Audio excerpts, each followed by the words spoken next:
시청자 여러분 안녕하십니까, 예병군입니다. 자, 2021년 첫 개장일을 맞이했고 저희가 또 나우경제TV 새롭게 시작하면서 여러분들과 함께 하게 되는데요. 자, 제 옆으로는 나우경제TV에 같이 할 전문가님들 모셨습니다. 자, 각자 짧게 인사 한마디씩 하고 갈까요? 예. 자, 우리 오늘 제일 원편부터 쫙 가도록 하겠습니다. 네, 안녕하세요. 골든타임의 손용입니다. 네, 안녕하세요. 오르지니의 올라올라 그리고 증권가 중개의 오르지니 서현진입니다.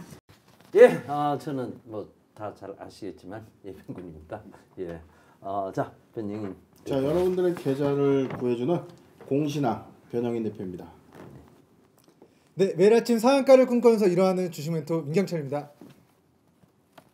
예, 진짜 인사하라고 짧게 하시라고 하니까 다들 짧게 하시네요. 그냥 딱 끊어서. 예. 자, 우리가 이제 첫 방송을 시작하게 됐습니다. 각오들이 조금 남다를 것 같은데 뭐 제일 중요한 건 시청자분들께 열심히 하는 거라고 생각합니다. 열심히 한번 해보죠, 올 한해. 그렇죠. 예. 네, 알겠습니다. 알겠습니다. 자, 오늘도 첫 개장일 맞이해서 특집 방송을 한번 꾸며봤어요. 2021년도 증시 대전망 이 코너를 한번 꾸며봤는데요. 자, 질문 좀 먼저 하고 시작할게요. 네. 지금 이제 코스피, 코스닥, 코스닥 같은 경우 거의 1000포인트를 앞두고 있고 코스피는 이제 3000포인트 목전에 있어요. 사실 지금 경기상으로 보면 이게 이만큼 올라도 되나? 이게 너무 많이, 이게 무슨 일이고 이런 지금 약간 그런 분위기인데, 자, 이 법을 어떻게 보고 계시는지, 자, 민경철 전문가님부터 얘기 좀 해주시죠. 네, 거품은 언젠가는 이제 꺼진다라고 생각을 합니다. 이제 10년에 한 번씩 우리나라는 그리고 전 세계적으로는 증시가 무너지는 거품이 즉 빠지는 구간이 나타나게 되는데요. 지금의 풍부한 유동성을 기반으로 올라가고 있는 글로벌 증시와 그리고 국내 증시는 다시 금리가 올라가는 시점에 맞춰서 이제 재정 축소를 진행하는 미국 연준과 지금 뭐 정부의 그런 정책들의 뭐 소용돌이 속에 이런 거품이 꺼지는 시기가 언젠가는 도래한다. 지금 거품이 평생 동안 무제한적으로 유지가 될 수 없다라는 관점에서 우리가 작년 3월 달까지만 해도 코스피 지수, 코스닥 지수 8년 만에 10년 만에 최저점이었던 구간과 그리고 현재 구간은 좀 괴리가 있다. 공격적으로 투자해야 되는 시점과 지금은 돌다리도 두들겨보고 건넌다라는 그런 생각을 가지고 조금 더 보수적으로 접근하는 투자 전략이 필요할 것 같습니다. 네, 얘기는 잘 들었는데 그 돌다리 너무 두들기다가 투자를 못하는 경우가 생겨요, 그죠? 이러니까 그게 이제 문제인데, 자, 버블인데, 그럼 자, 우리 민경철 전문가님이 좋은 걸 던졌어요. 그러니까 언젠가 버블은 빠진다. 그건 맞죠. 버블은 이제 무너질 거니까. 그런데 그 버블이 무너질 시점을 언제로 보느냐 얘기죠. 자, 우리 변영인 대표님이 한번 얘기해 주시죠. 너무 어려운 질문 좀 해주셨는데요. 예. 일단 저는 뭐 우리 민경철 전문가가 이야기한 것처럼 뭐 버블 단계는 진입했다라고 저도 이제 동의를 합니다. 왜냐하면 우리가 이제 작년이었죠. 코로나19 사태가 3월 기점으로 뭐 연중 최저점의 장중 지수나 주가 흐름을 좀 보여줬었거든요. 그런데 불과 제 기억으로는 6월에서 8월까지 반기 실적 보고서를 제출 앞두고 나서 기업들은 뭐 거의 52주 신고가 양상이 좀 있었습니다. 그리고 아마 이제 가을쯤이면 꺾일 것이다 라고 좀 예측을 했었는데 우리가 연말을 좀 지나서 보니까 오히려 주가는 기이하게도 좀 저는 사실 뭐 이런 경험은 좀 처음이지 않나, 좀 예상하지 못했던 랠리가 지금까지 좀 이어지고 있고, 저는 뭐 3,000포인트까지 지금 앞두고 있는데 지금 너무 과열 양상이다 이렇게 보고 있기 때문에 저는 아마 올 상반기가 좀 지나고 난 이후부터 기점부터는 좀 조정 양상에 좀 진입하는 것이 아닌가, 그런 생각을 좀 한번 해봤습니다. 근데 이게 너무 조정을 외치다 보면 사실 투자를 망설이게 돼 있어요. 그래서 정확한 시점을 저는 좀 짚어볼 필요가 있다라고 보는데, 지금 말씀 잘하셨어요. 이 버블은 언젠가 빠진다. 자, 즉 이렇게 한번 보자고요. 지금 버블은 버블인데 주식 투자에 계속 새로운 유동 자금들이 들어오고 있어요. 그 이게 동학 개미거든. 그리고 새로운 자금들이 계속 들어오는데 그게 부동산에서 빠져서 들어오는 자금들도 있고 다른 데 투자했던 자금들이 계속 들어오고 있단 말이에요. 그렇죠. 그러니까 지금 버블은 그러면 그 투자한 자금들이 계속 들어오는 한, 즉 돈의 흐름으로 봤을 때 위험 자산으로 계속 몰리고 있는 한은 돈은 계속 들어오니까 증시 버블은 이어질 수 있다고 봐야 되고, 이 버블이 그럼 빠져나가는 시점이 언제냐라고 봐야 되는데, 그걸 우리 민경철 전문가님 잘 짚어줬어요. 뭐냐? 금리가 올라갈 때. 그러니까 금리를 지금 이 경기에 누가 금리를 올리겠어요? 그리고 선거를 코앞에 두고 있습니다. 선거 코앞에 두고 금리 올리는 대선 주자들은 아무도 없겠죠. 그러니까 자, 이 부분은 한번 짚고 넘어가야 될 것 같아요. 자, 올해 선거까지는 시장이 괜찮을 것이다. 자, 시장이 괜찮을 것이다. 1번. 올해 선거 전에 시장이 버블이 깨질 수 있다. 2번. 자, 이렇게 한번. 그러니까 선거가 5월 달이잖아요. 우리 손으로 표시를 한번 해보자고. 올해 선거 때까지는 시장은 버블은 유지될 것이다. 1번. 그 다음에 아니다. 그 전에 한번 버블은 깨질 것이다. 2번. 자, 표시를 한번 해볼까요? 선거가 지금 5월 달이죠. 4월, 예, 예. 4월에 보궐선거고. 예, 예. 이제 아니 그 대선을 말하는 거죠. 네, 대선. 자, 저는 노코멘트 하겠습니다. 아 예. 그럼 지금 2번, 네. 1번. 2번, 1번, 2번, 2번, 2대 2인데요. 예, 제표가 좀 중요한가요? 예. 캐스팅 버튼을 쥐고 계세요. 예. 그렇다면 저는 2번 하겠습니다. 2번으로. 올해 선거 전에 버블이 깨질 것이다. 죄송합니다. 정정하겠습니다. 선거 이후에는까지는 기조가 좀 유지되지 않겠나? 저는 그렇죠. 1번에 동의를 한번 자, 해보겠습니다. 저는 이렇게 보고 있어요. 선거 때까지는 어찌됐든 유동성 자금은 계속될 겁니다. 왜? 정부는 계속해서 돈을 풀면서 어찌됐건 표심을 얻어야 되니까. 그렇죠. 그죠?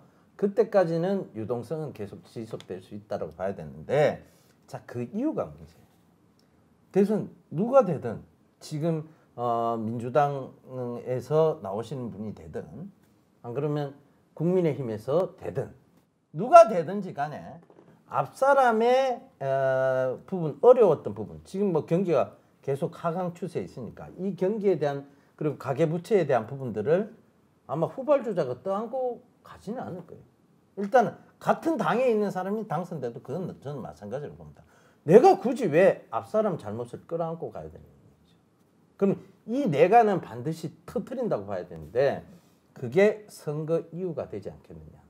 그러면 그 버블이 깨지는 시점은 올 여름부터 조금 심각해질 수 있지 않느냐. 그렇게 저는 예측을 하고 있거든요. 왜냐하면 부동산도 아마 버블 붕괴가 조금 일어나는 게 저는 여름부터라고 보고 있으니까 그 관점에서 보면 가장 좋을 것 같아요. 왜냐하면 지금 사실 실물 경기 안 좋잖아요. 실물 경기 안 좋다고 다들 느끼시죠? 그렇죠. 네, 다들 느끼실 겁니다.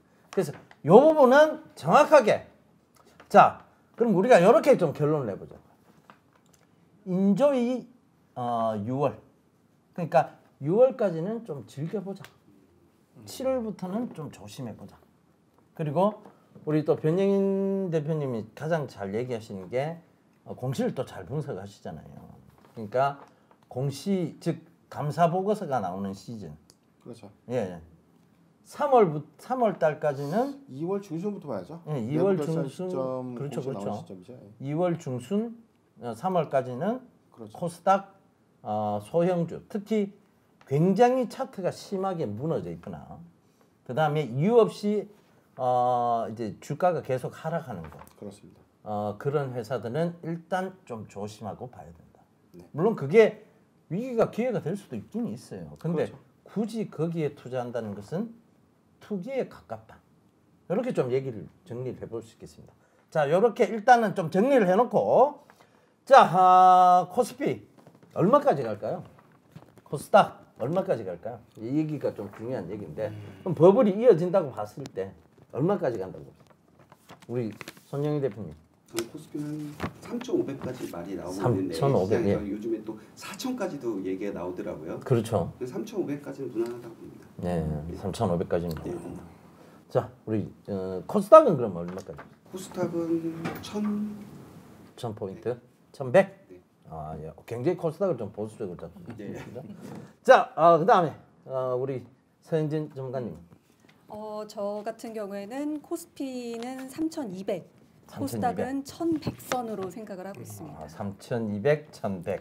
뭔가 그 선을 넘을 때 네. 앞자리가 바뀌게 되면 부담을 느낄 수밖에 없거든요. 네. 그래서 뭔가 그 이후에는 폭발적으로 팍 튀기보다는 그렇더라고요. 예, 저도 좀 완만하게 저도 예. 이제 곧 이제 앞자리가 바뀌는 날인데 굉장히 부담스러워요.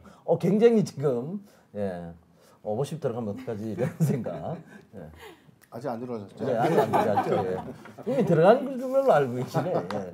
자, 그리고 우리 변영희 대표님. 예, 저는 뭐 아까 말씀해주신 것처럼 뭐 2월 중순 그리고 3월 말까지가 조금 중요한 포인트라고 봅니다.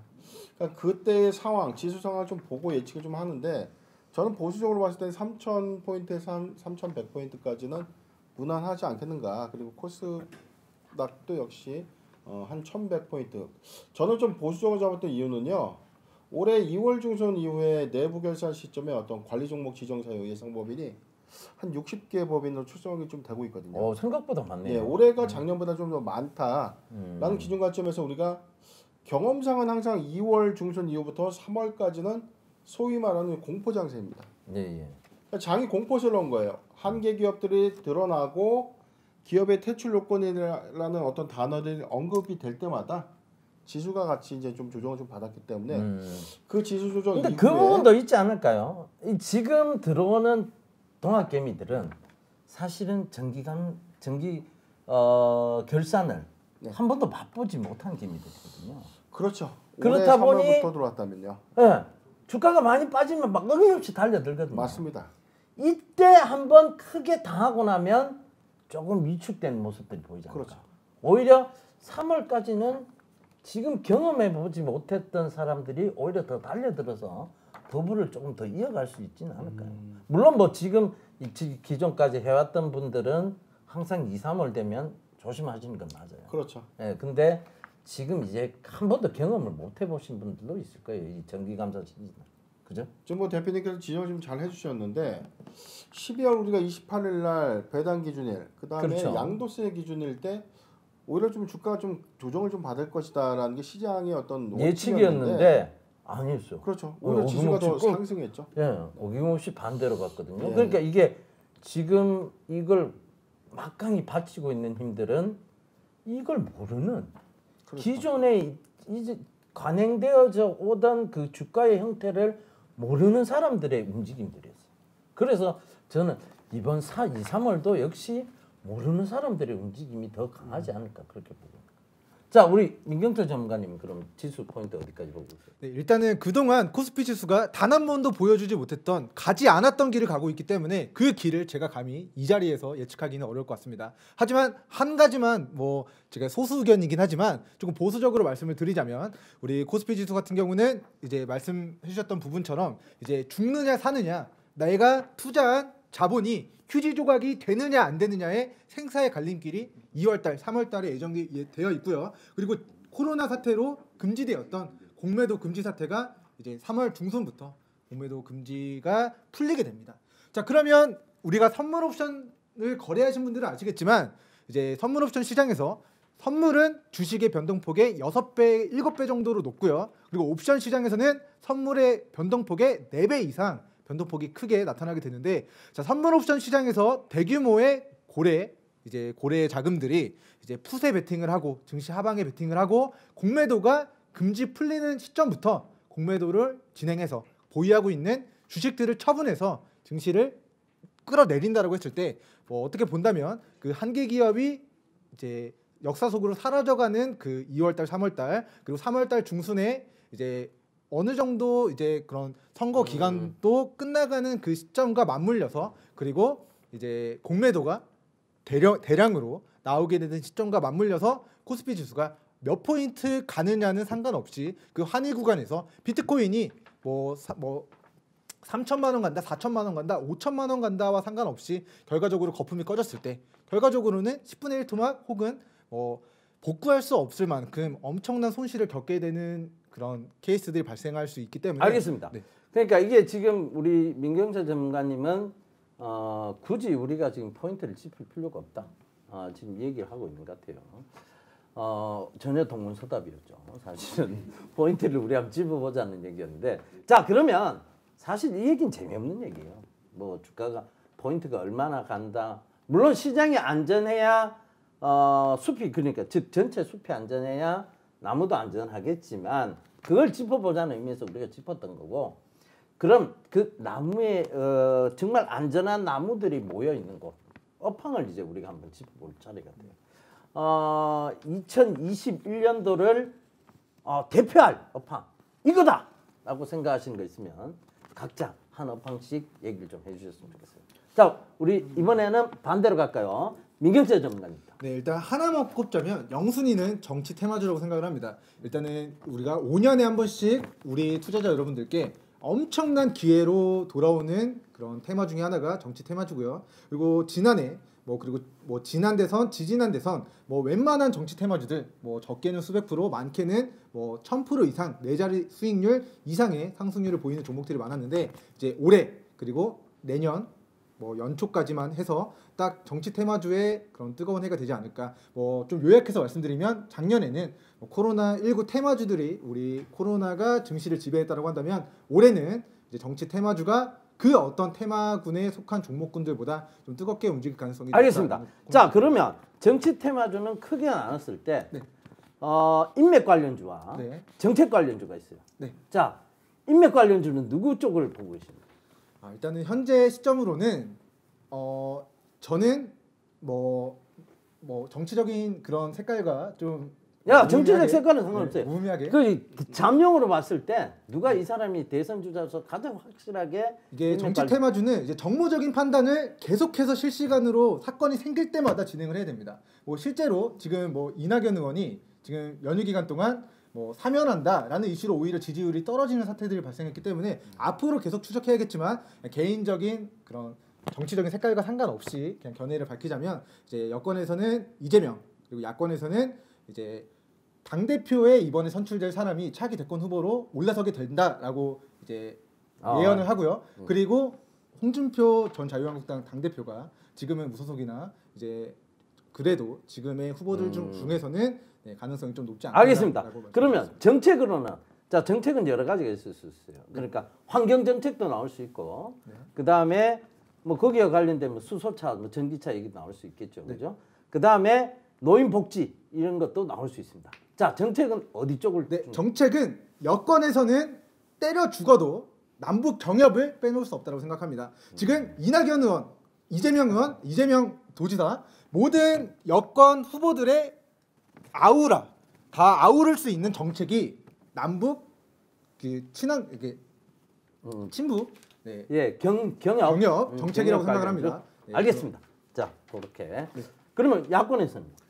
야권에서는 원자력 관련된 정책이 저는 무조건적으로 나올 것이라 생각을 합니다. 지금 여권에 관련해서는 지금 친환경, 탈원전 관련된 정책들을 내고 있는데 이제 와서 초소형 지금 미래 스마트 원전 관련된 이슈들이 나오고 있습니다. 지금 글로벌 트렌드가 신재생, 미래차 관련된 그런 트렌드가 거스를 수 없는 시대적인 시대 흐름 속에 지금 전기세가 올라간다. 그리고 여름철에 갑자기 블랙아웃이 된다면 과연 알겠습니다. 자, 우리 민경재 전문가님 하시고 싶은 얘기 되게 많은 것 같아요. 근데 제가 시간상 조금 끊어가도록 하겠습니다.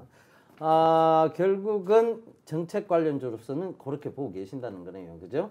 자, 그러면 우리 변영인 대표님은 올해 가장 유망한 숲 어느 쪽을 보고 계십니까? 저는 작년 우리가 연말에도 좀 매칭을 좀 드렸는데요. 저는 우리가 다 아는 것처럼 수소차, 전기차는 너무 이제 식상하니까 제가 좀 분석해본 어떤 섹터는 저는 첨생법 관련된 섹터가 올 상반기 이후 즉 이제 하반기부터 조금 대량이 좀 시세를 좀 분출하지 않을까. 왜냐면 줄기세포? 그렇죠. 이 관련주들이요. 첨생법에서 우리가 특히 줄기세포 치료제, 그다음에 배양세포를 관련한 셀주, 세포주죠. 이 두 가지로 좀 구분이 좀 되고 있는데 엑소점이라고 불리우는 이 줄기세포 배양, 이 치료제 자체가 치료제 또는 미용의 어떤 막대한 효과가 있고 이게 실제 우리가 프로스테믹스나 강스텐바이오나 그렇죠. 메디포스트 같은 회사도 이미 있죠. 화장품도 나오고 그렇죠. 있고. 그렇죠. 이제 미용에 국한돼 있던 이런 어떤 이 치료제, 이 미용에 국한돼 있던 이 줄기세포가 치료제로서 이 가능성을 열어주는 한 해가 되지 않을까.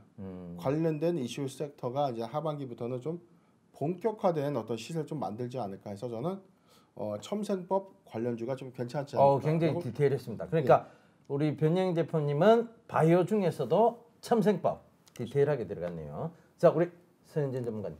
네, 저는 올해 상반기, 하반기 통틀어서 건설주를 좀 주목을 해봐야 된다 그렇게 보고 있습니다. 예, 왜요? 네, 건설주는 또 경기 민감주로도 구분이 되고요. 또 예, 예. 정치 테마하고도 또 때려야 뗄 수 없는 부분이기도 합니다. 여러 가지 이슈가 묶여 있고요.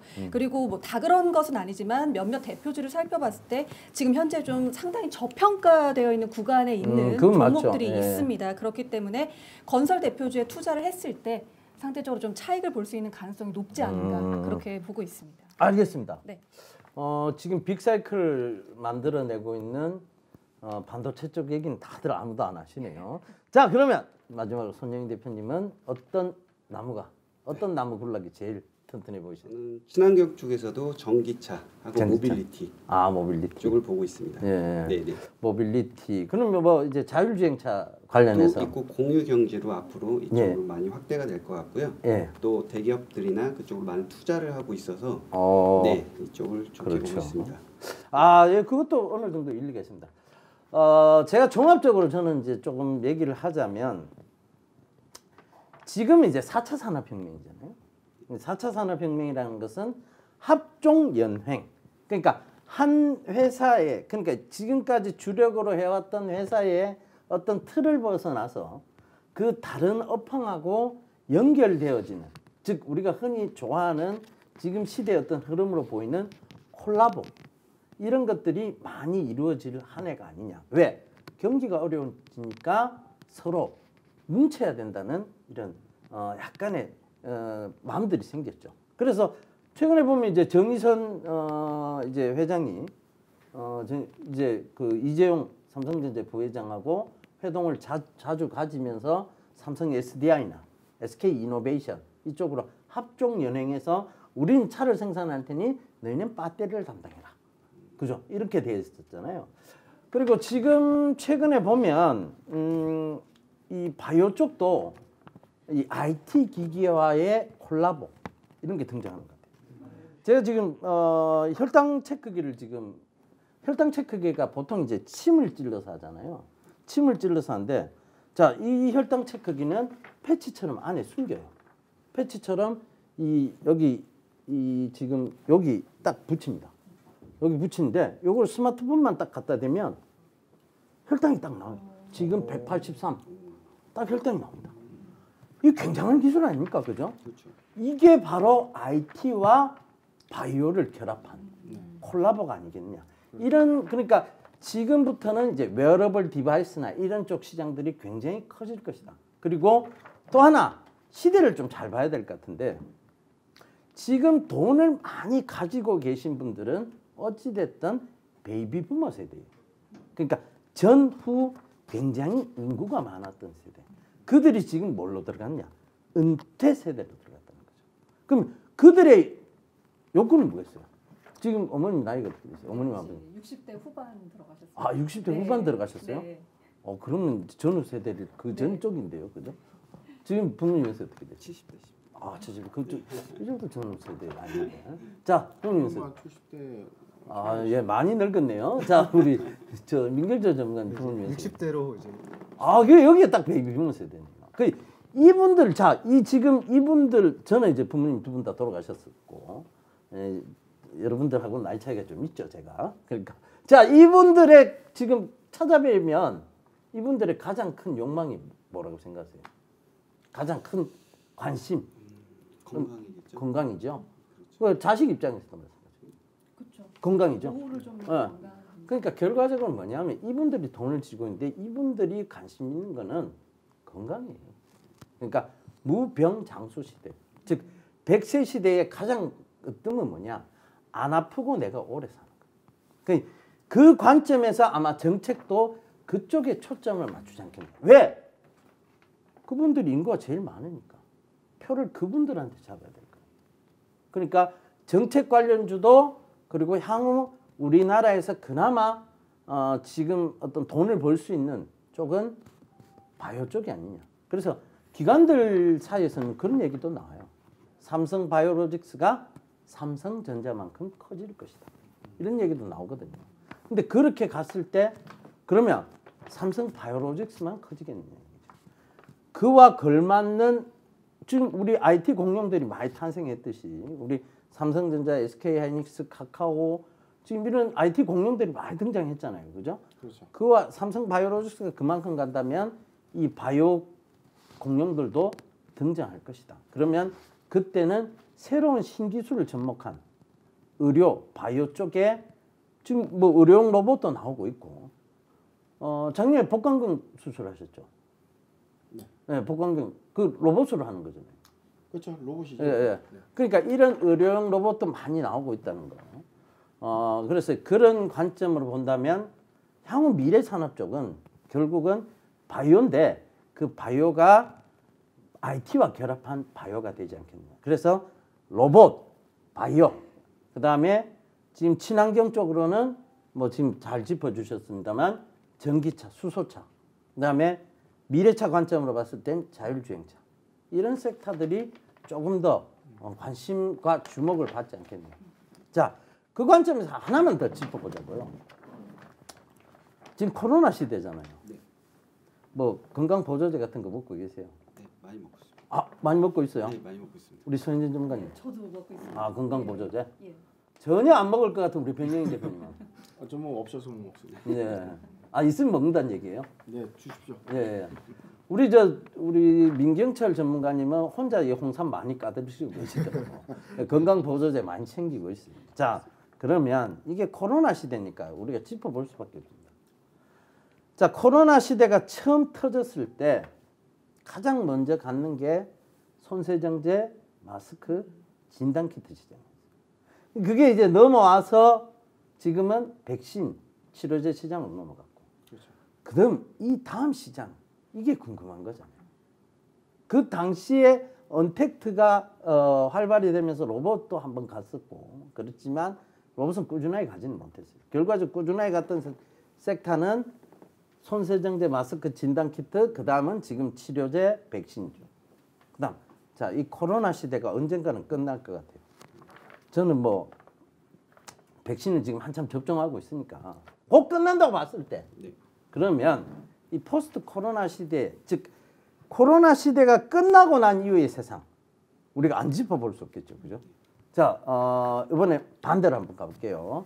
민경철 전문가님, 코로나 시대가 끝나고 나면 네.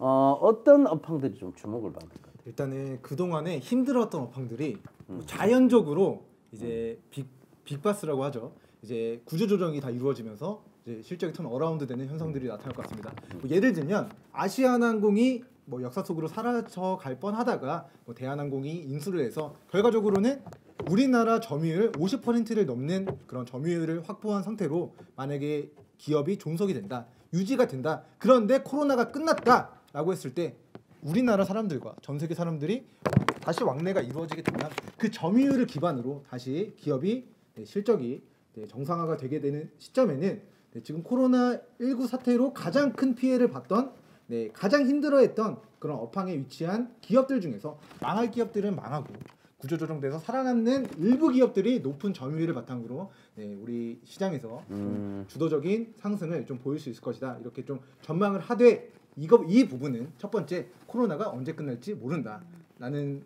그런 불확실성이 있으니 좀 장기적인 관점에서 모아가는 건 괜찮다 이 얘기죠. 모아간다는 건 좀 괜찮다. 하지만 그 모아간다는 게 망해갈 기업을 모아가는 건 안 되고요. 이제 나중에 살아남을 것으로 전망이 되는 기업들을 알겠습니다. 저도 사실 그래요. 지금 민경철 전문가님 말에 좀 동의를 하는 것은 사실 코로나가 좀 끝나고 나면 가장 먼저 해보고 싶은 일이 여행이에요. 너무 갇혀 있다는 느낌이 들고 너무 우리가 지금 어디 가지를 못하니까 이 답답함이 해소가 안 되거든요. 그러니까 약간 코로나 블루, 이 우울증이 생겼는데 이 부분이 해소되기 위해서는 제일 먼저 갈 게 여행 같아요. 그죠? 그래서 나는 코로나 시대가 끝나면 어디로 여행부터 가야지 하는 계획을 잡듯이 그 좋은 얘기였어요. 자, 그러면 그다음 우리 변영인 대표님. 네, 뭐 저도 뭐 같은 생각입니다. 우리가 뭐 소위 뭐 언택트라고 하잖아요. 지금 시대는 언택트의 시대인데 코로나19가 종식이 됐다는 이 가정이라면 다시 이제 컨택트의 시대가 오는 거거든요. 그럼 저는 이제 뭐 제가 이제 주변에 이런 얘기를 좀 합니다. 기초적인 뭐 어떤 분야 우리가 뭐 어떤 주식 사야 돼요 막 궁금하지만 기존에 잘 갔던 게 코로나를 만나면서 지금 많이 조정받고 있는 종목들이 코로나라는 이 프레임이 거쳐지면 당연히 주가가 원상 회복돼야 된다라는 관점이라면 컨택트죠. 뭐 항공, 그다음에 여행, 레저 관련주 종목들이 좀 괜찮지 않겠나 이렇게 좀 보고 있고요. 참 이게 원론적인 대답인데 우리가 이제 이미 이 코로나가 끝난다라는 어떤 판단이 들 때는 이미 매수 시기가 좀 놓치게 그렇죠, 돼 그렇죠. 있죠. 그러니까 그 전부터 모아 가야 된다 이렇게 보시면 그렇습니다. 되네요. 네. 그죠? 자, 그러면 이번에는 손영희 대표님부터 대답 좀 해주시죠. 일단은 코로나 시대 끝났어요. 네.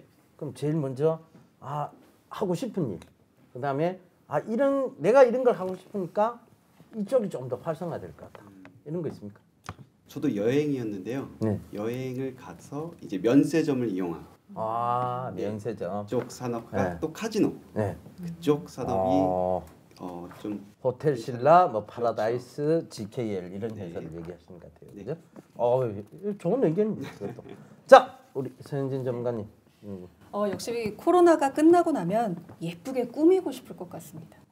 그렇죠, 그렇죠. 화장도 네. 하고 옷도 좀 예쁘게 입고 나갈 때 그냥 나갈 수 없지 않습니까? 서현진 전문가님 매일 예쁘게 하고 나오시는데. 뭐 지금 더 예쁘게 꾸미신다는 얘기예요? 예, 아직 더 예뻐질 구석이 많이 남아 있습니다. 예, 저도 인정합니다. 네네. 그렇기 때문에 화장품 조금 사보고 네. 사실 마스크로 가리고 다녔기 때문에 그동안은 뭐 좀 이 마스크로 안 가려지는 부분만 신경을 썼다면 이제 코로나 시대가 좀 끝나고 마스크를 벗게 되면 조금 더 넓은 면적을 신경을 써야겠죠. 그렇기 때문에 꾸미는 테마가 또 뜨지 않을까. 화장품 예상을 쪽? 해봅니다. 화장품 네. 또 패션. 패션. 네. 알겠습니다. 네. 그것도 좋은 의견이에요. 네. 저는 개인적으로 코로나 시대가 끝나도 이 인디비주얼한 이 흐름 분위기는 이어져 갈 것이다. 왜냐하면 지금 코로나 때문에 한참 사람들을 안 만났잖아요. 근데 느껴지는 뭐 저는 조금 아닌데 대다수의 의견들을 물어보면 뭐 안 만나도 크게 불편한 게 없더라. 이런 굉장히 개인주의적인 성향이 그렇죠. 짙어진 시대가 왔거든요. 근데 이게 코로나 끝났다고 해서 그럼 내일부터 당장 만나야지, 사람 만나야지 이렇게 하겠느냐는 얘기죠. 이게는 안 될 것 같다는 얘기죠. 그러니까 나는 이게 이어져 간다라고 봤을 때, 그리고 사람을 굉장히 조금 기피하는, 사람을 기피하는 별로 좋지는 않은 현상입니다만 이것도 하나의 시대의 흐름으로 본다면 저는 이 코로나 시대가 끝나도 즉 이 언택트의 문화는 조금 더 이어져 가지 않겠느냐. 그리고 이 산업은 오히려 더 발전하지 않겠느냐. 그 관점에서 보면 로봇 이쪽은 계속 성장세를 이어가지 않겠느냐.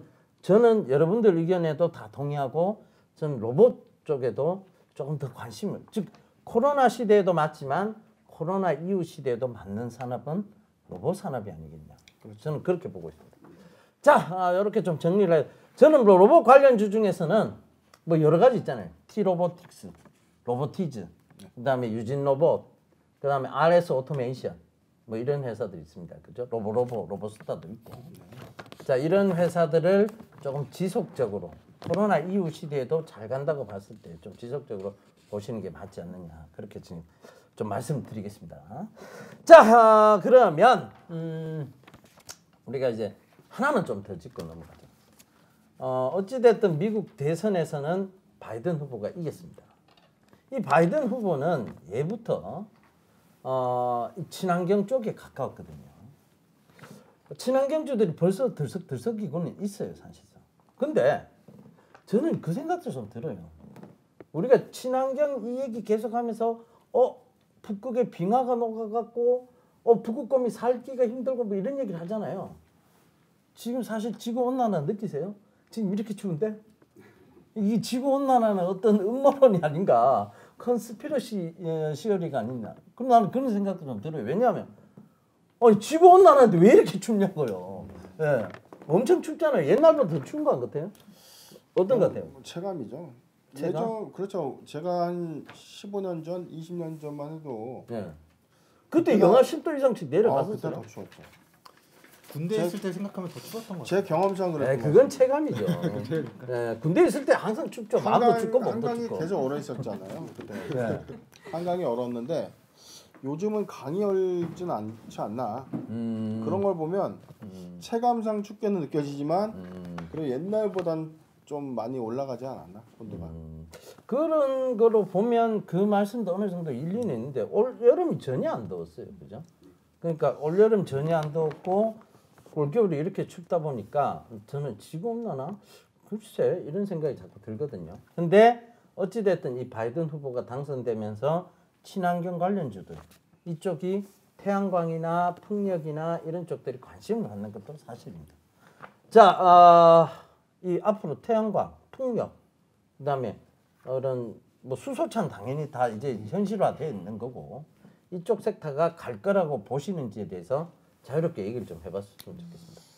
누구부터 답변하실까요? 네, 제가 먼저 예. 답변할게요. 일단 뭐 친환경 에너지 섹터 하면은 뭐 풍력이 있고요. 그다음에 뭐 태양광이 있고 그다음에 뭐 신재생 에너지라고 해서 뭐 플라스틱 소각도 하나의 에너지 재원이죠. 그런데 지금 사실 뭐 풍력이라든가 신재생 에너지 쪽, 그다음에 태양광 세 가지 섹터가 원전을 대체할 만한 수단이라고는 하지만 아직까지는 원전을 능가하는 그 에너지원은 좀 없었지 않았나. 그래서 지금 부랴부랴 전 세계적 어떤 기조가 풍력이나 태양광 기조에 따르는데요. 저는 이렇게 좀 반문하고 싶습니다. 풍력은 지금 새롭게 구성되어 있는 섹터가 좀 많는데 태양광은 좀 저는 생각이 좀 다르다는 거예요. 왜냐면 제가 정확하게 기억납니다. 2000년도 우리가 중반만 하더라도 그때 우리나라에 이제 뭐 강원도 평창이나 팽성 쪽에 이 태양광 에너지 공장을 지면 뭐 지원금을 주고 그런 제도가 좀 있었습니다. 그래서 코스닥 상장회사가 태양광 사업을 많이 했어요. 그런데 지금 남아 있는 기업들은 80%가 다 사라졌습니다. 다 사라졌죠. 그렇죠. 그리고 지금 우리가 태양광 정책 기조를 보면 우리가 뭐 고속도로 이렇게 지나가다 보면 산에 흉물처럼 이게 태양광 패널 이렇게 좀 집화돼 있고 그러다가 올해 뭐 대규모 산사태 나면서 좀 문제가 좀 됐었죠. 그래서 좀 태양광 정책은 조금 아직까진 우리나라에 좀 적합하지 않는 에너지원이 아니지 않나. 왜냐면 중국이나 미국 같이 이 땅이 평원에 좀 넓게 형성되어 있는 그런 나라들은 좀 괜찮은데 우리는 뭐 산림 자원이 한 70%입니다. 이런 부분들 때문에 이 뭐 바이든 이 대통령의 태양광 정책 기조가 우리나라에도 같이 이어진다는 것은 조금 저는 우리나라 좀 정서와는 좀 안 맞지 않나. 뭐 다른 섹터는 모르겠어요. 근데 태양광 쪽은 그래도 중국의 어떤 저가 공세에 따른 웰페이퍼 이 저가 수주 공략에도 좀 밀리고 있는 실정이고 업황도 좋지 못하기 때문에 태양광을 뭐 좀 제외한 나머지 섹터는 그래도 대선 테마까지는 좀 정책 기준으로도 좀 유리하지 않겠나 이렇게 보고 있습니다. 알겠습니다. 풍력 회사 중에 이제 뭐 많은 회사들이 있잖아요. 그렇죠. 그 풍력 회사들이 하는 얘기가 있었어요. 도대체 이렇게 많이 올라오게 된 즉 유니슨 같은 경우에 그렇죠. 풍력 때문에 되게 많이 올랐잖아요. 유니슨 회사 관계자를 한번 만난 적이 있어요.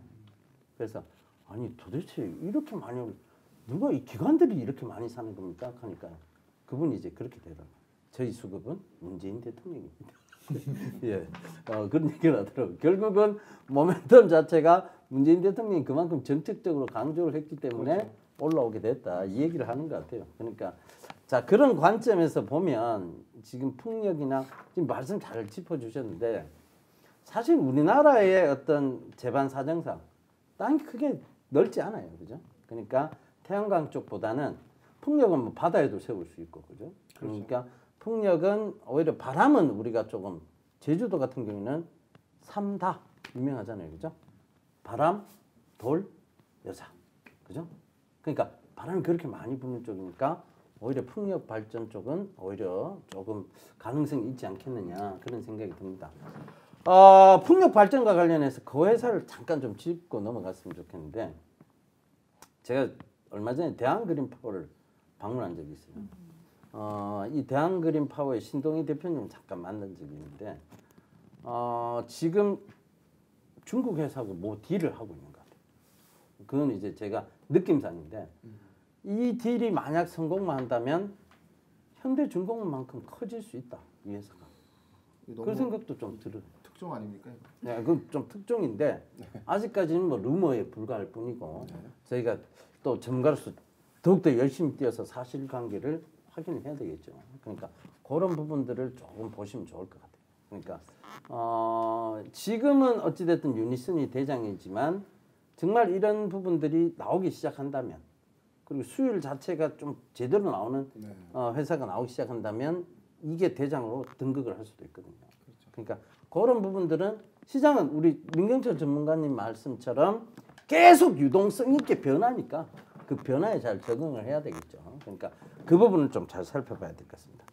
자, 뭐 지금 꽤 우리가 많은 얘기들을 나눴는데 핵심은 자 우리가 지금 많은 얘기들을 했지만 핵심은 사실 시청자분들은 그래서 내가 알겠어 그래 너그 말 다 알겠어 이해했어 그런데 뭘 사라고 이 얘기를 하실 거예요. 딱 그게 시청자분들의 관심 아니겠습니까? 그죠? 자, 우리 변영인 대표님이 작년에 최애 종목으로 꼽았던 ST팜 그렇죠. 예, 목표가를 뚫고 10만 원을 넘어갔습니다. 맞습니다. 자, 그러니까 오늘 이 시간은 본인의 최애 종목을 얘기하는 시간, 요거를 가져볼까 합니다. 자, 코너 속의 코너, 예. 증시대전 방송의 코너. 나의 최애 종목은 자, 요걸로 한번 가보겠습니다. 자, 우리 민경철 전문가님. 네, 개인적으로 굉장히 애증의 종목이었던 헬렉스미스가 굉장히 숱한 조정 끝에 결과적으로는 저점 대비 100%, 150%가 넘는 폭등을 이제 겪게 되고 그 과정 속에 유증까지 받으면서 첫 번째 행복뿐만 아니라 두 번째 행복까지 챙길 수 있는 기회가 만들어진 것 같습니다. 그리고 지금 바이든 후보의 이제 미래차, 친환경 그린에너지 정책과 정부의 그린에너지 정책과 그리고 현대차, 테슬라의 폭주와 더불어서 함께 갈 수 있는 현대차 그룹의 이제 1차 벤더, 현대자동차 그룹의 1차 부품사로 지금 우수한 기업이 하나 있는데요. 저는 그 우수한 기업이 올해 1분기 정도에 이제 좋은 흐름 이제 그리면서 이제 많은 분들 또 행복하게 이제 가슴 뛰면서 이제 또 즐길 수 있지 않을까, 행복을 챙길 수 있지 않을까라고 말씀을 남겨드리겠습니다. 예, 그러면 자 헬릭스미스입니까? 우수 AMS입니까? 올해는 우수 AMS로 하겠습니다. 예, 알겠습니다. 자, 우수 AMS. 자, 우리 변영인 대표님. 저는 이게 좀 비싼데 이거 좀 말씀해도 될런지 모르겠지만, 네. 자 오늘 개국 기념으로 처음 한번 공개를 좀 해드려야죠. 네. 저는 작년에도 말씀드렸던 종목입니다.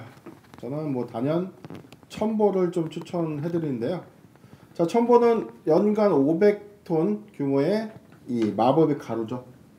이 마법의 가루라고 불리우는 마약입니까? 이게 우리가 2차 전지 이 배터리 안에 들어있는 전해액 중에 마법의 가루라고 부르는 이 리튬 관련된 첨가제가 있습니다. 이걸 독점적으로 개발하는 회사가 공급하는 회사가 바로 첨보인데요. 작년 첨보가 가을 하반기로 기억을 하고 있습니다. 500톤 연간 500톤 규모의 캐파를 갖고 있는 이 공장을 자 중원신 소재라는 자회사를 통해서 연간 6,000톤 규모의 캐파로 지금 공장 증설 작업을 하고 있고 아마 2021년도 올 4월입니다. 올 4월에 1차 준공이 끝나고 나면 한 200톤 규모의 캐파가 좀 증설되고 그리고 나서 2023년도까지 연간 10배에 해당되는 이 양산 물량을 획득할 수 있을 것으로 이제 기대되는 종목이기 때문에 지금 이미 이 기관에서도 많은 리포트 좀 내고 있는데요. 첨보는 지속적으로 조정 시 매수 관점이 아니지 않나. 그리고 저는 2025년이 기대되는 종목이 바로 첨보다라고 좀 정리를 해드리겠습니다. 예, 좋습니다. 자, 우리 손영희 대표님 최애 종목. 저는 최근 애플카로 상한가를 기록했던 LG전자. LG전자. 예, 그렇습니다. LG전자가 지속적으로 갈 것이다. 그렇죠. 우리 저도 한참 저희가 이제 타 방송사에서 방송할 때 우리 LG가 달라졌어요. 이 얘기를 많이 들었습니다. 그래서 LG전자 그때 당시 7만 원이었는데 오늘도 지금 14만 원대로 올라와 있어요. 물론 이제 코스피 상승률에 거의 발맞춰서 올라왔다 그렇게 봐도 되지만 그 대형주가 100% 가까이 올랐다. 이거는 뭐 굉장한 시세를 낸 거죠, 사실. 그렇죠. 최근에 시세를 분출했기 때문에 네. 이게 끝이 아니라 추가적으로 더 상승할 것이다. 여력이 있고요. 얼마까지 보십니까? 지금 한 20만 원. 20만 원은 무난히 갈 것이다. 알겠습니다. 보수적인 관점에서 보더라도 20만 원은 무난히 갈 것이다. 자, 우리 지금 서현진 전문가님의 최종 목은? 저는 EID라는 종목을 좀 말씀드리고 싶습니다. EID. 네. 왜요? 지금은 사실 동전주라고 구분이 되고 있습니다. 300원대 초반 선을 좀 왔다 갔다 하고 있기 때문에 네. 다소 좀 낯설다 하는 종목이다라고 생각하시는 분들도 계실 텐데요. 그동안 저희가 뭐 핫한 섹터 여러 가지 말씀드렸습니다만 사실 2차 전지 또 빼놓을 수 없는 또 중요한 섹터입니다. 그 2차 전지 관련주로 구분이 되고 있고요. 또 하나의 또 주목할 만한 점이 코로나19 백신. 결국에는 뭐 치료제도 있고 키트도 있고 많겠지만 즉각적으로 우리가 코로나19를 물리칠 수 있는 지금까지 발견된 가장 효과적인 방법은 백신인데 네. 이번에 또 러시아 백신 스푸트니크 V라는 백신에 이 회사가 또 투자에 참여를 했습니다. 그래서 본연의 업종뿐만 아니라 현재 그 코로나19 어떻게 보면 좀 트렌드에 맞는 그런 또 업종에도 투자라는 방법을 빌리긴 했지만은 포트폴리오를 좀 변화를 시키면서 좀 위기에 맞게 대응을 하고 있지 않나 이렇게 분석을 하고 있습니다. 예, 알겠습니다. 제 얘기를 쭉 들어보니까 리스크를 크게 안 짊어지시려는 분들이 딱 2분 보여요. 예, 총 합치면 3분 보입니다. 3분. 예, 3분은 조금 리스크를 짊어지지 않겠다. 요 냄새가 확 납니다. 그런데 우리 이 공격적인 투자를 또 하고 계시는 서현 전문가님은 자 가감히 동전주를 들고 나왔어요. 이걸 지폐주까지 본다는 관점에서 들고 나오신 것 같고 스푸트니크 V처럼 진짜 인공위성 확 날아가는 종목이 되기를 제가 바라겠습니다. 개인적으로. 네, 세 분은 굉장히 조금 시청자분들에게 조금 뭐 리스크 지지 마. 예? 아니 저는 일편단심이죠. 왜냐면 첨보도 네. 작년에 저희가 한번 언급해드리고 난 이후에 급등락이 좀 있었거든요. 많이 올랐죠. 그리고 그리고 조정도 많이 받았습니다. 네. 사실. 근데 최근에 보니까 또 다시 또 상승을 좀 했더라고요. 마법의 가루라서 그렇죠. 마약 먹었다 이거죠. 마법은 좀 지속되지 않을까. 마법은 지속된다. 저는 이제 조금 이 웨어러블 디바이스 시장 이걸 좀 보는 관점에서 조금 여러분들이 생소할 수는 있습니다. 근데 이 회사가 코스닥이 아니에요. 코스피입니다. 그래서 상장 폐지는 없지 않겠느냐. 그리고 뭐 감사 리스크는 조금 없지 않겠느냐. 근데 리스크는 있습니다. 4년 연속 적자였어요. 4년 연속 적자였습니다. 그래서 리스크는 있으나 하이 리스크지만 우리 서현진 전문가님처럼 하이 리턴이 될 수 있지 않겠냐. 그렇게 보고 있는 회사가 있는데 웰 바이오텍입니다. 이름을 딱 들어서 건강하게 바이오, 잘 바이오, 그죠? 이런 잘 바이오 기술 이런 회사입니다. 이름 그대로 해석하자면 잘 바이오 기술인데 자 요거를 조금 분석해 보자면 이 회사가 그 원래 마사이 신발로 유명했던 회사예요. 마사이 신발. 이게 왜 밑 바닥에 동그란 신발 있잖아요. 사실 그게 뭐 건강에 다른 효과가 있었겠습니까? 근데 이게 많이 팔렸어요.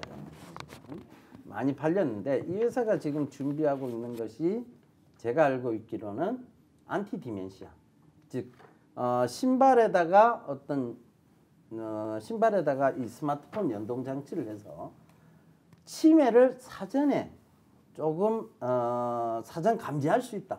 그렇죠. 치매를 사전에 감지하면 사전 예방력을 쓸 수가 있어요. 그래서 이거는 사실 굉장히 간단한 기술이지만 굉장히 폭발성이 있는 그리고 기능성 신발을 원래부터 생산했던 웰바이오의 입장에서는 굉장히 큰 호재가 될 수도 있겠다. 그리고 앞으로의 어떤 IT와 이런 뭐 신발이라든가 IT나 의류라든가 이런 합종 연행 그러면서 또 바이오 쪽의 합종 연행 이런 게 된다면 저는 회사는 굉장히 성장에 또 다른 성장을 맛볼 수 있다.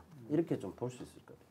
그래서 요 회사하고 하나를 더 짚었는데 내가 그건 빼겠습니다. 왜냐하면 우리 민경철 전문가님한테 둘 중에 어떤 거 이래 딱 짚었는데 제가 두 종목을 얘기하면 조금 그럴 것 같고 그래서 제가 자 저는 웰바이오텍으로 하이리스크 하이리턴을 선택했습니다.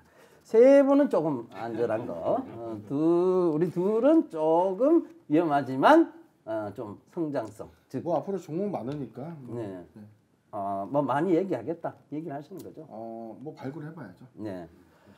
자, 2021년도 참 2020년도가 어떻게 보면 우리한테는 굉장히 다사다난했던 한 해였어요. 그러니까 코로나 시대도 겪었고 그러면서 그러니까 한 번도 경험해 보지 못했던 시대를 우리가 한 해를 지나갔습니다.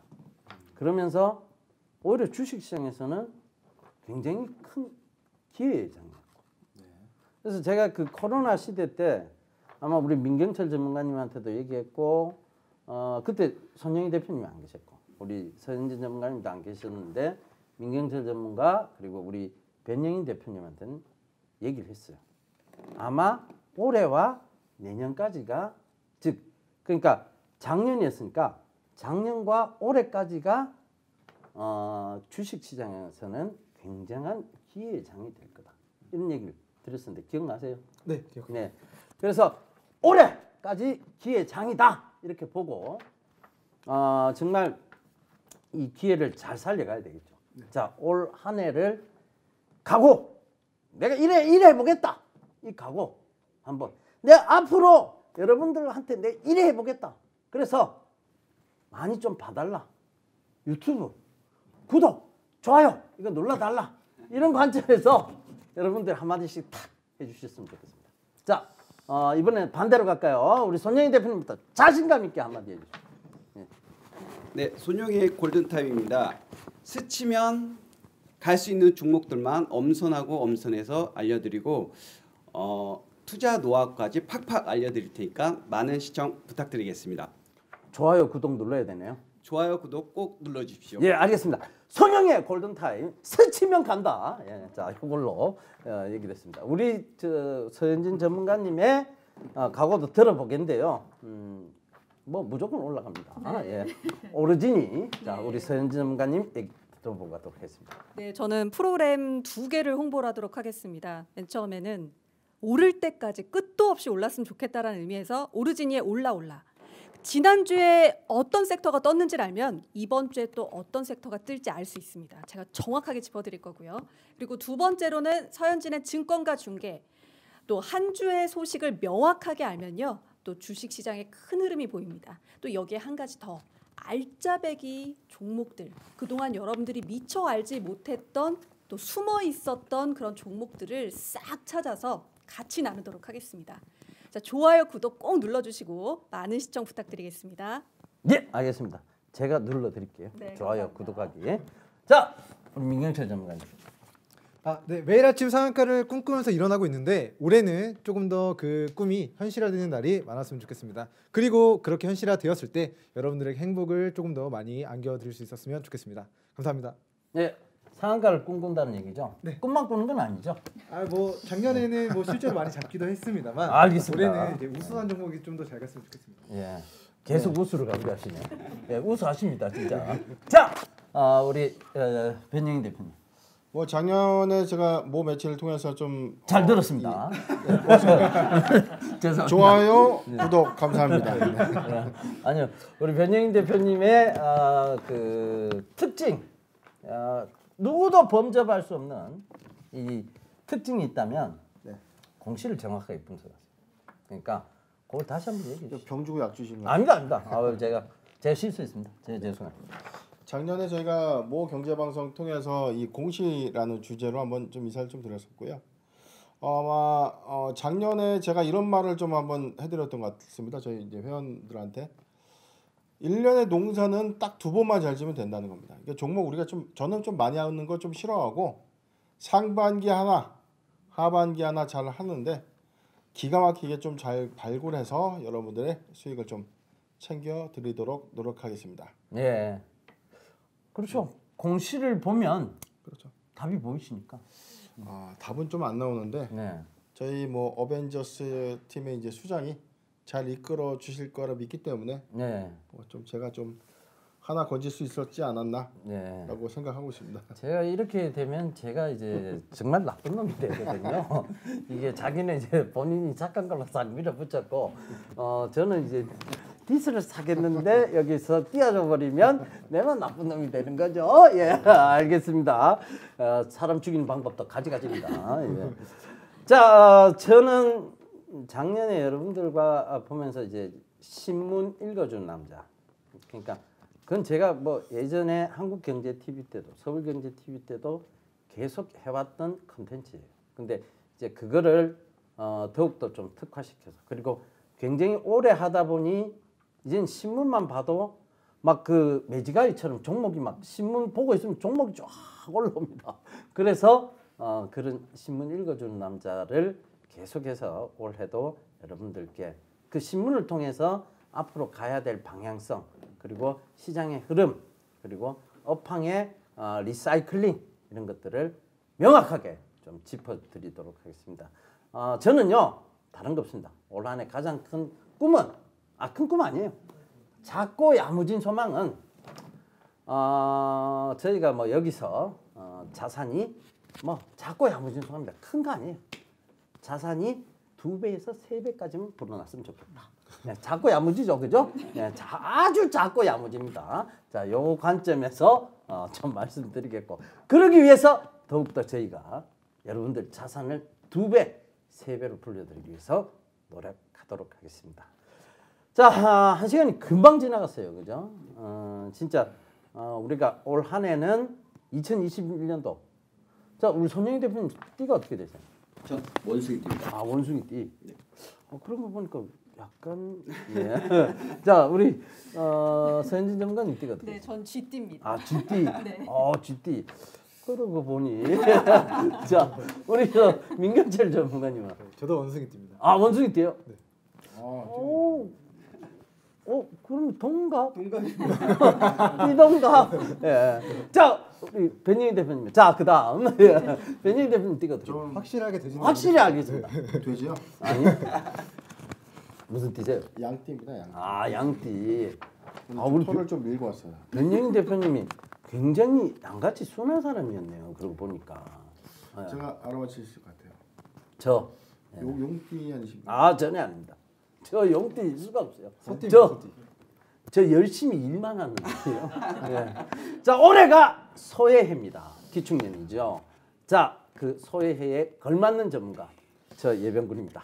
제가 소띠거든요. 보니 소를 닮았죠. 예, 제가 소가 한참 열심히 일하는 시간에 제가 태어났어요. 그러다 보니 평생을 열심히 일만 합니다. 예, 수익은 다른 사람이 챙겨가더라고요. 그 누구냐? 집에 계신 분이죠. 그분이 이제 편안히 사는 반면에 저는 열심히 일만 하는 이런 상황이 펼쳐지더라고요. 그래서 제가 딱 인생을 돌아보니까 내 삶이 소였구나 이런 걸 가끔씩 느껴요. 어떻게 그런 생각 좀 안 드세요? 저를 보면서. 뭐 아직 쓸만하구나 이런 생각 듭니다. 예, 아직 일 시킬만 하구나 이렇게 지금 생각이 드십니다. 자, 이 소해해에 소처럼 부지런히 뛰고 열심히 뛰는 저희 나우경제TV가 되겠습니다. 여러분들 많이 시청해 주시고요. 시청하고 난 다음에 꼭 잊어먹지 말아야 될 게 있습니다. 뭐냐? 좋아요 꼭, 구독하기 꼭 눌러주시면 되겠습니다. 감사합니다. 저희 1시간 동안 열심히 했습니다. 저희 어벤져스 팀이었습니다. 고맙습니다.